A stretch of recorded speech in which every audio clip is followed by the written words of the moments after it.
Le refus d'incarnation, c'est quoi exactement? De quoi on parle derrière ces deux termes-là? Si tu es tombé sur cette vidéo, c'est certainement que tu vis une forme de difficulté à te sentir appartenir à la vie et à te sentir vraiment présente sur Terre.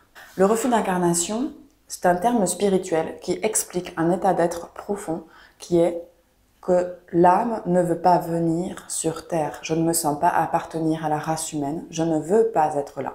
Il y a un rejet de la vie terrestre. La matière est trop dure. Je ne me sens pas à ma place. Ça me fait chier d'être là.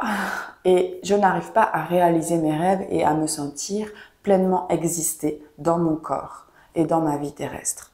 C'est une problématique qui est vécue par les personnes généralement très sensibles, hypersensibles, avec un vrai rejet de la vie terrestre. J'ai commencé à prendre conscience que j'étais en refus d'incarnation il y a environ 10 ans. Et ça s'est manifesté par des symptômes d'envie de partir d'ici, de partir de ma vie terrestre. Et depuis que je suis née, il y avait à la fois l'envie de vivre, de réaliser des choses, de la joie de vivre et en même temps un fond latent de « je n'ai pas envie d'être là, je veux partir ». Un fond très morbide. Quand j'ai commencé à guérir du refus d'incarnation, parce qu'on peut en guérir, c'est un processus très long et très lent qui m'a invité à prendre place dans mon corps et à venir réhabiter complètement mon corps et à accepter ma vie terrestre. Et pour cela, j'ai dû faire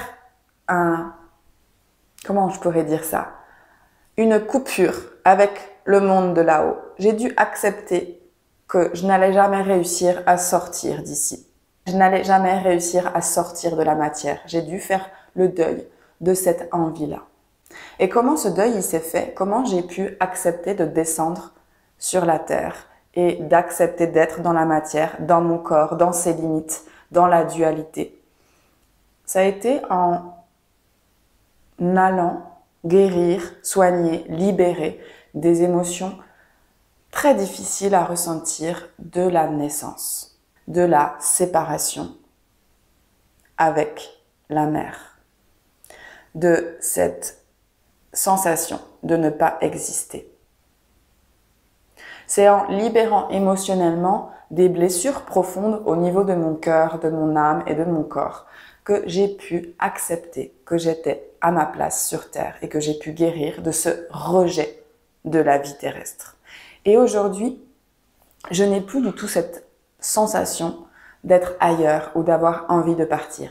Oui, c'est vrai, parfois je vais dans mon monde, dans mon univers, dans ma bulle, je peux me connecter à plein de choses invisibles parce que j'ai une vision très spirituelle, mais j'ai accepté que la matière faisait partie de ma vie et que la vie était une succession d'expériences, de sensations, d'émotions, de défis et aussi de transformation et d'évolution. Ce qui fait que dans ma vie de tous les jours, j'ai l'impression et j'ai la sensation d'habiter ma vie et d'être dans ma vie.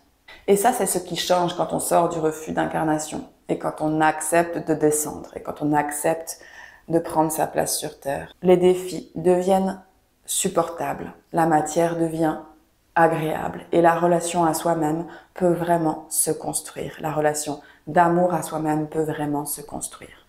Et il y a une autre chose qui m'a permis de vraiment guérir du refus d'incarnation et d'accepter de descendre, c'est que j'avais envie de vivre et de ressentir l'amour sur Terre. Et si je n'acceptais pas de descendre, de faire ce processus de descente, je savais que jamais je n'allais pouvoir construire et créer ça, créer mes rêves, créer ma vision de l'amour et créer une relation d'amour avec moi-même. Alors tu verras sur cette chaîne, il y a plusieurs vidéos sur le refus d'incarnation et la plupart des personnes qui viennent me voir en séance souffrent de ces symptômes-là, de ne pas vraiment exister, de ne pas vraiment se sentir à leur place. Et ils ont essayé pas mal de choses, des thérapies conventionnelles, mais il y a quelque chose qui manque. Mon accompagnement au refus d'incarnation, c'est un accompagnement qui t'aide à prendre la partie de toi spirituelle, C'est un accompagnement holistique. Donc, on va libérer des blessures liées à ta naissance, liées à d'anciennes vies, liées également au transgénérationnel. Mais on va aussi, dans cet accompagnement, t'aider à reconnecter à toute l'histoire de ton âme, à toute l'histoire du rejet qu'elle vit, de cette blessure-là profonde. Et tranquillement, avec les soins chamaniques, on va faire descendre ton âme dans ton corps. Ça, c'est la promesse de l'accompagnement refus d'incarnation, pour que tu puisses réaliser tes rêves, goûter à l'amour ici sur Terre, et surtout avoir une belle relation avec toi-même, avec ton corps et avec la vie terrestre. Si tu sens que c'est quelque chose que tu vis, le refus d'incarnation, je t'invite à me contacter en privé pour venir me parler des symptômes que tu traverses. Et puis, je te dirai si je suis la bonne personne pour t'aider. Je te dirai également ce qu'on peut faire ensemble pour t'aider à venir prendre ta place sur Terre.